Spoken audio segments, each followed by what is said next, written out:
दोस्तों जय भीम। मैं संदीप बौद्ध। पेरियार ईवी रामास्वामी नायकर, ये नाम सुनते ही जहां इस देश व दुनिया के करोड़ों लोगों के दिलों में उमंगें जाग जाती हैं, करोड़ों लोगों का आत्मविश्वास बढ़ जाता है, करोड़ों लोगों को हिम्मत मिलती है, करोड़ों लोग सम्मान से अपना सिर नीचे झुका लेते हैं, अपने हृदय में उनके लिए सम्मान प्रकट करते हैं। वहीं दूसरी तरफ ऐसे लोग भी हैं इस देश में जो पेरियार ईवी रामास्वामी नायकर का नाम सुनते ही उनके माथे पर सले पड़ जाती हैं, उनके हृदय में नफरत और ईर्ष्या पैदा हो जाती है, उनके भीतर का क्रोध बाहर आ जाता है। अब ऐसा क्यों होता है, ये लगभग हम सभी लोग जानते हैं। पेरियार रामास्वामी नायकर वो नाम है जिन्होंने इस देश में एक क्रांतिकारी कार्य किया, जिन्होंने अंधविश्वास, पाखंड, असमानता के खिलाफ इतनी मजबूती से लड़ाई लड़ी कि इस देश में उनके बाद शायद ही कोई ऐसी लड़ाई लड़ने में सक्षम हुआ है। तो साथियों, पेरियार साहब के वो 15 सवाल हम जानेंगे जिन्हें सुनकर, जिन्हें जानकर आपको भी लगेगा कि हाँ, पेरियार साहब सही मायने में कितनी क्रांतिकारी थे, सही मायने में वो क्या चाहते थे। पेरियार अकेले ऐसे व्यक्ति रहे जिन्होंने सिर्फ सवाल पाखंड, अंधविश्वास पर नहीं उठाया, जिन्होंने सिर्फ जातिवाद पर सवाल नहीं उठाया, बल्कि सवाल उठा दिया उस ईश्वर पर भी जिसके नाम से लोग सवाल करने से भी घबराते हैं।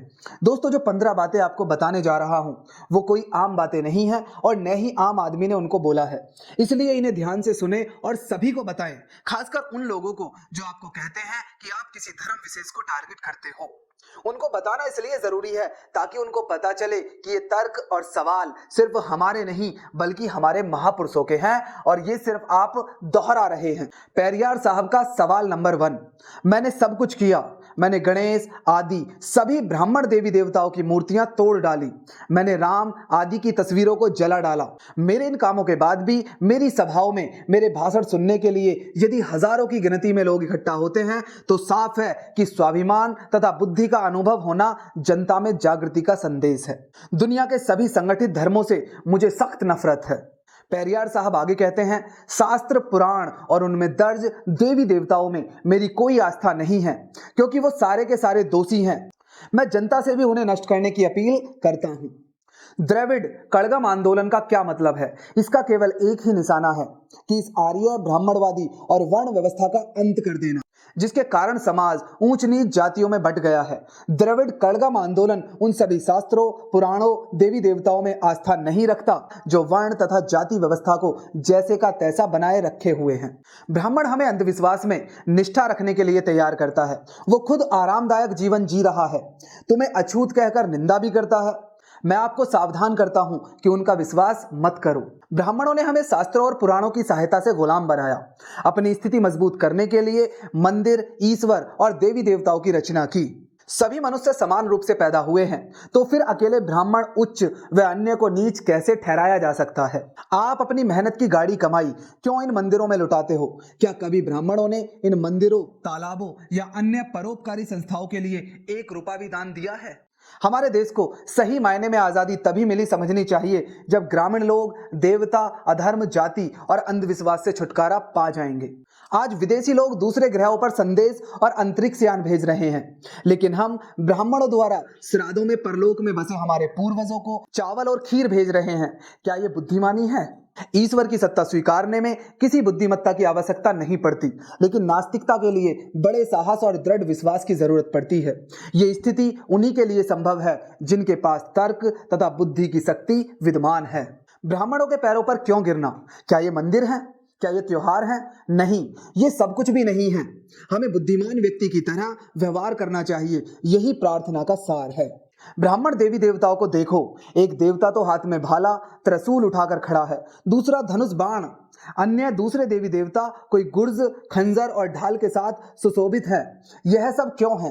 एक देवता तो हमेशा अपनी उंगली के ऊपर चारों तरफ चक्र चलाता रहता है। आखिर ये किसको मारने के लिए है? हम आजकल के समय में रह रहे हैं। क्या ये वर्तमान समय इन देवी देवताओं के लिए सही नहीं है? क्या वो अपने आप को आधुनिक हथियारों से लैस करने और धनुष बाण के स्थान पर मशीन या बंदूक धारण क्यों नहीं करते? रथ को छोड़कर क्या श्री कृष्ण टैंक पर सवार नहीं हो सकते? मैं पूछता हूं कि जनता इन परमाणु युग में इन देवी देवताओं के ऊपर विश्वास करते हुए क्यों नहीं शर्माती?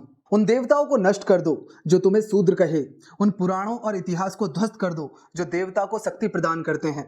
उस देवता की पूजा करो जो वास्तव में दयालु, भला और बोधगम्य है। प्यारे साथियों, ये 15 जो पॉइंट हैं, ये कहे हैं पेरियार ईवी रामास्वामी नायकर ने।